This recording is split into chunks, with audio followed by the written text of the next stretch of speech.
বন্ধুরা, আজ আমি আপনাদের সঙ্গে শেয়ার করব বেলপানা। দেখুন বেলটা কত সুন্দরভাবে আমি ফাটিয়ে নিয়েছি। এইবার আমি দু টুকরো করে নেব। করে নিয়ে তারপর আমি বেলটাকে সুন্দরভাবে চামচ দিয়ে চেঁচে একটা বাটিতে তুলে নেব। দেখুন বেলটা কত সুন্দরভাবে পেকেছে।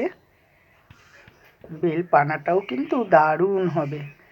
এবার আমি বেলটাকে চেঁচে বাটিতে তুলে নিচ্ছি। কত সুন্দরভাবে আমি বেলটার থেকে পুরো কুড়িয়ে বাটিতে নিয়ে নিয়েছি। এবার আমি দুধ দিয়ে গুলতে শুরু করে দেব। আমি নিয়ে নিয়েছি বেলটা কুড়িয়ে তো নিয়েছি, নিয়ে নিয়েছি দুধ, নিয়ে নিয়েছি চিনি। এবার আমি সুন্দরভাবে গুলে ফেলবো। দেখুন বেলটা আমি কত সুন্দর করে গুলে ফেলেছি। আমি কিন্তু খুব বেশি পাতলা করিনি, একটু ঘন ঘন করেছি। আর বেল থেকে দেখুন ছেঁকে সমস্ত দানা আঁশগুলোকে তুলে ফেলেছি। এটাই আমি আপনাদের সঙ্গে শেয়ার করে ফেললাম। যদি ভালো লেগে থাকে কমেন্ট করে জানাবেন। বেলপানা আমরা সবাই করে খাই, আমি এটা আপনাদের সঙ্গে শেয়ার করে ফেললাম।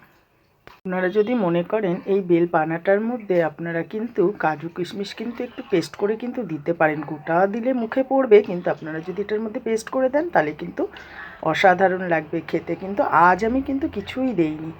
এটা কিন্তু অ্যাকচুয়ালি আমি যে শিবের মাথায় বেলটা দিয়েছিলাম সেই বেলটাই আপনাদের সঙ্গে শেয়ার করে ফেললাম। এটা কিন্তু আপনারা প্রসাদও বলতে পারেন।